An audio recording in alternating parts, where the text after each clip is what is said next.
दुसरे क्रम्बल्स म्हणजे छोटे छोटे गोळ्या असतात, आणि तिसरं जे असतं ते पॅलेट्स, म्हणजे साधारण आपले शेवचे तुकडे जसे असतात तसं ते खाद्य बनतं, त्याला पॅलेट्स म्हणतात. क्रश जे असतं किंवा मॅश जे असतं, हे मॅश तुम्ही घरच्या घरी बनवू शकता. एक साधारण एक छोटीशी घरघंटी जरी असेल तर तिच्यामध्ये ते बनवू शकतं.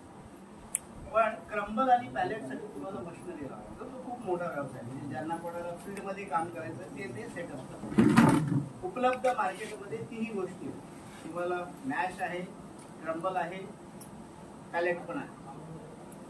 पण हे साधारण मिनिमम पोल्ट्री फीडचं जे कॉस्टिंग आहे कंपन्यांकडनं आपण घेतो ते कमीत कमी 35 रुपये किलो ते जास्तीत जास्त 45 रुपये किलो सीझन प्रमाणे.